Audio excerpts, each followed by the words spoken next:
मोटी है। जैसे आप अपने घर में 2 मंजिला 3 मंजिला पे खड़े होते हैं ना, तो आप लिंटर की ढलैया पे खड़े होते हैं, जो महज 4 से 6 इंच का ढलैया होता है, उस पर आपका पूरा घर रोक लेता है। तो जिस पृथ्वी पे खड़े हैं ना, ये भी एक ढलैया है, मिट्टी का है, और वो कितना मोटा है पता है? 100 किलोमीटर मोटा है। और जहां थोड़ा सा गहरा है उसके ऊपर पानी भर गया तो समुद्र हो गया। तो समुद्र जो दिख रहा है वो भी एक जमीन का हिस्सा है। 100 किलोमीटर ऊंचा जमीन है, उसमें थोड़ा सा ऊपर से धंसा दीजिए, समुद्र की गहराई कितनी होती है? 10 मैक्सिमम गहरा हो गया मारियाना ट्रंच 11 किलोमीटर। तो 100 किलोमीटर से ऊपर से धंसा दीजिए 11, तो उसमें पानी भर जाएगा तो समुद्र हो जाएगा। और नहीं तो उसके नीचे तो पूरा मिट्टी है ही है, तो लिथोस्फीयर का निर्माण कर देते हैं। तो हम लोग जिस पर खड़े हैं वो भी प्लेट है जिसकी मोटाई 100 किलोमीटर है, और ये प्लेट दूसरे प्लेट से जैसे टकराएंगे ना, तब आपका वहां आ जाएगा भूकंप। हम ये प्लेट को आपको प्रैक्टिकली एग्जांपल देकर समझाएंगे कैसे टकराते हैं सब 3D में। तो यहां मान लीजिए ये ब्लैक वाला एक प्लेट है, ये दूसरा प्लेट है, ये दोनों इधर आके टकराएंगे तो इसी किनारे पे ना भूकंप की संभावना ज्यादा रहेगी। तो जहां टकराने वाले किनारे रहते हैं उस किनारे को कहते हैं विनाशीय कगार, यहां भूकंप ज्यादा आते हैं। अब इसमें 2 चीजें होती हैं। प्लेट अगर आपस में आके सटेंगे तो उसे कहते हैं अभिसरण, ये ज्यादा डेंजर होता है। अब प्लेट अगर दूर हटेंगे तो इसे कहते हैं अवसरण। अवसरण में जैसे जैसे प्लेट हटेगा ना, तो पृथ्वी के अंदर का ज्वालामुखी का मैग्मा धड़धड़ा के बाहर आ जाएगा। तो जब दूर हटता है तो उससे ज्वालामुखी आते हैं, वो भूकंप के लिए नॉर्मल माना जाता है। जबकि ज्यादा खतरनाक होता है प्लेटों का अभिसरण, खतरनाक होता है। जहां प्लेट टकराएंगे वहां भूकंप ज्यादा आएगा। अब इसी का सिद्धांत दिया था रीड महोदय ने। रीड ने दिया था प्रत्यास्थ प्रचलन सिद्धांत। इन्होंने कहा था कि जब एक प्लेट दूसरे प्लेट से टकराती है या दूर हटती है तो इसकी एक क्षमता होती है, कितना भी खींच दीजिएगा इसे दूर हटाने के लिए तो टूटेगा नहीं, लेकिन एक मैक्सिमम क्षमता के बाद ये टूट जाएगा, तब भूकंप आएंगे। या आपस में सटाइएगा तो ये मुड़ेंगे नहीं, इनके अंदर एक इलास्टिसिटी होती है, लेकिन उससे ज्यादा ढकेल दीजिएगा तो ये मुड़ जाते हैं, जिससे कि भूकंप आ जाते हैं। तो ये रीड का सिद्धांत कई बार पूछा है कि रीड का सिद्धांत किससे संबंधित है, तो आप इतिहास भूगोल में चल जाता है, तो ये भूकंप से संबंधित है। अब मान लीजिए कि जहां 2 प्लेट आपस में टकरा रहे हैं और उसी के ऊपर आप बिल्डिंग बना दीजिए, तो मानव जनित कारण हो जाएंगे, भाई वहां बनाने की क्या जरूरत है। अब मान लीजिए अंटार्कटिका में भूकंप आएगा, तो हमको क्या मतलब है भाई साहब वहां भूकंप आए चाहे नहीं है। भूकंप तभी खतरनाक होता है जब उसका मानव पर प्रभाव पड़े। मानव पर प्रभाव नहीं पड़ेगा, कोई दिक्कत नहीं है। तो मानव तो जानबूझ के भूकंप का कारण बन रहा है कि जो प्लेट टेक्टोनिक संवेदनशील विनाशी एरिया है वहीं पे आप जाके बांध बना दीजिए, सड़क बना दीजिए, तो टूटबे करेगा। भूकंप जो है उनकी 5 पेटियां हैं। पेटी का मतलब बेल्ट है कि यहां तो भूकंप एकदम भयानक आना ही आना है, जिसमें सबसे महत्वपूर्ण पेटी है प्रशांत महासागरीय पेटी। आपको बताएं कि जो प्लेट है 100 किलोमीटर, अगर ऊपर से 10 किलोमीटर धंस गया तो वहां महासागर बन जाएगा। तो आप महासागर को ये मत सोचिएगा कि प्लेट नहीं है, नीचे तो उसके भी जमीन है। तो ये महासागरीय पेटी, यहाँ पे 60 से लगभग 63% भूकंप यहीं आते हैं, सबसे ज्यादा भूकंप। और इस भूकंप का कारण क्या है? अभिसरण है। पहले इसको आप मैपिंग द्वारा समझिए, तब आप समझ पाएंगे। यहाँ पर आप देखिए कि प्रशांत महासागर 2 जगह है, एक ये भी प्रशांत महासागर है और ये भी प्रशांत महासागर है। एक्चुअली ये 2 जगह नहीं है, पृथ्वी गोल है। अब मान के चलिए कि कोई चीज मेरे नाखून के पास है, इसको खोलेंगे तो आधा इधर चला गया, आधा इधर चला गया। वही अगर यहाँ देखिएगा तो प्रशांत महासागर एक ही जगह यहाँ बना दिए। तो जो प्रशांत महासागर का प्लेट है वो इस साइड से आप देखिएगा कि उत्तरी और दक्षिणी अमेरिका से टकराता है, तो यहाँ पर भूकंप की संभावना ज्यादा बढ़ जाती है। तो प्रशांत महासागर एक साइड में तो अमेरिका से अभिसरण यानी टकरा रहा है, और वही इस साइड में देखेंगे तो वो एशिया वाले प्लेट से टकरा रहा है, जिस वजह से यहाँ भूकंप बहुत ज्यादा आने लगते हैं सब, और ज्वालामुखी भी आने लगती है। ऐसे टकरा के हट जाएंगे, मान लीजिए अगर टकरा के टूट गया तो ज्वालामुखी भी आएगा, भूकंप भी आएगा। इस वजह से अगर आप इसको दोनों मैप को आपस में जोड़ेंगे तो प्रशांत महासागर इस तरह से हो जाता है।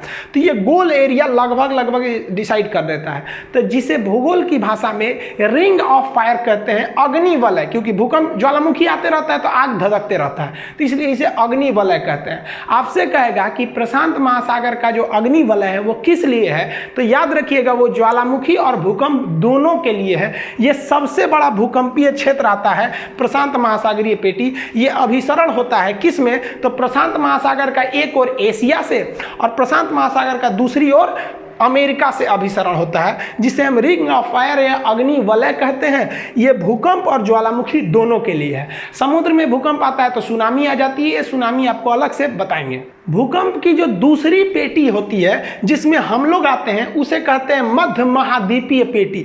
ये दुनिया के महत्वपूर्ण महाद्वीपों के बीचों बीच से निकल जाती है, इसलिए इसे मिड कॉन्टिनेंटल बेल्ट कहते हैं, मध्य महाद्वीपीय पेटी।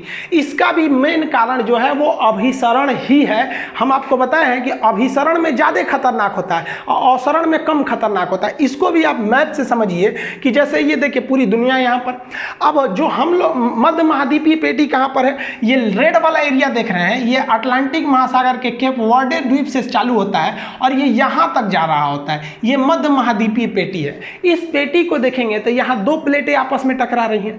अफ्रीका प्लेट जो नीचे से है वो ऊपर ढकेल रहा है यूरोप वाले प्लेट को, तो ये बड़ा वाला प्लेट है उसको ढकेल देगा। तो आने वाले 10 से 20 हजार साल बाद ये यूरोप जो है ना मैदान से ऊपर उठ के पठार बन जाएगा। यहाँ वाटरलू का मैदान बहुत फेमस है, जिस तरह में इंडिया में पानीपत का मैदान है। तो ये आपका जो अफ्रीकी प्लेट है ये ढकेल के यूरोप वाले प्लेट को उठा देगा।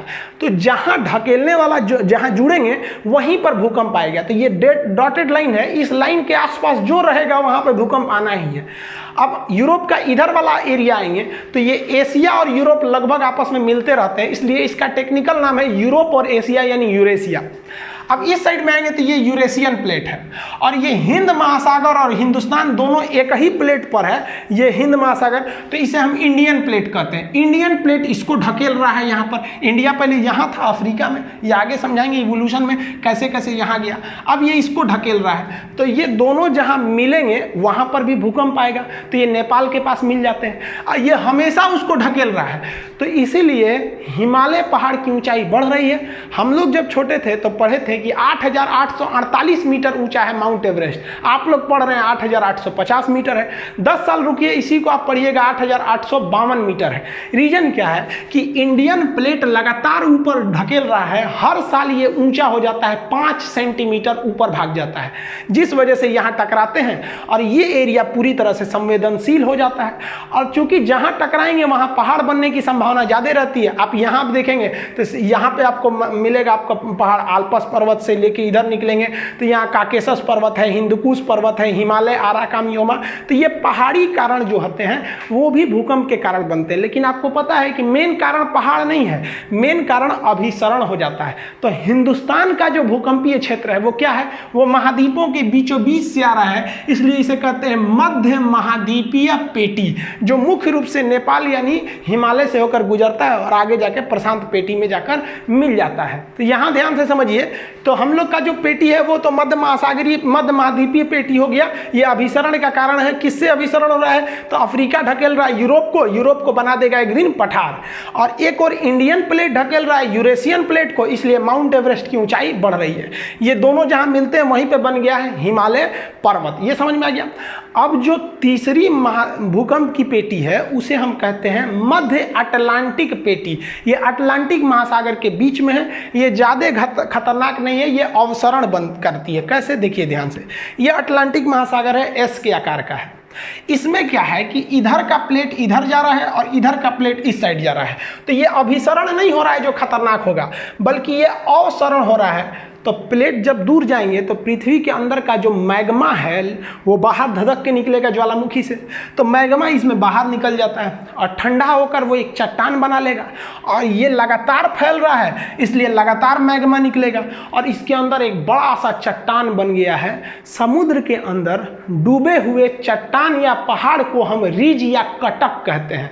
तो इसके कारण क्या हो गया, यहाँ ज्वालामुखी आते हैं और वही ज्वालामुखी का मैग्मा ठंडा होकर एक कटक बना लिया है। तो ये दुनिया का सबसे लंबा कटक कहेगा तो मध्य अटलांटिक कटक है, क्योंकि अटलांटिक महासागर के बीचों बीच में है ये मध्य अटलांटिक कटक। तो ये मध्य अटलांटिक में अवसरण होता है, जिससे क्या निकलते हैं, ज्वालामुखी, और इसी ज्वालामुखी के जमाव से कटक का निर्माण हो जाता है उस एरिया में। देखिए पृथ्वी पर अगर आप प्लेटों की बात करेंगे तो बड़े बड़े 7 प्लेट हैं, जिसपे मुख्य रूप से महाद्वीप हैं। और छोटे छोटे प्लेटों की संख्या क्या करेंगे तो लगभग वो 20 है, लेकिन 20 फेमस नहीं है। उन 20 में से कुछ ऐसे भी छोटे प्लेट हैं जो ससुरे भूकंप ला देते हैं, तो उन्हें हम यहाँ लिखे हुए हैं। अब एक एक करके समझा देते हैं। हालांकि एप्लीकेशन पे तो इसका PDF वगैरह सब आज ही डाले हैं, अभी तो एप्लीकेशन आप लोग के लिए खुला नहीं है, वो जस्ट बताएंगे हम किस दिन खुलने वाला, अब 1 से 2 दिन में उसको खोल देंगे। तो इसको आप मैपिंग के हिसाब से समझिए। इन तीनों को पहले समझा देते हैं, फूका प्लेट, कोकोस प्लेट और नजका प्लेट, ये कहाँ पर है सब, इसको ध्यान से समझिए। अमेरिका जो है, उत्तरी अमेरिका, तो अमेरिका के जस्ट इस साइड में, पश्चिम साइड में, प्रशांत महासागर में, यहाँ पर एक है फोका प्लेट। तो ये फोका प्लेट अमेरिका में भूकंप ला देता है, क्योंकि प्रशांत महासागर वाला आके इसको ढकेल देता है, तो यहाँ भूकंप आ जाते हैं। यहाँ पर मैक्सिको के जस्ट इधर में है कोकोस प्लेट। अब याद रखिएगा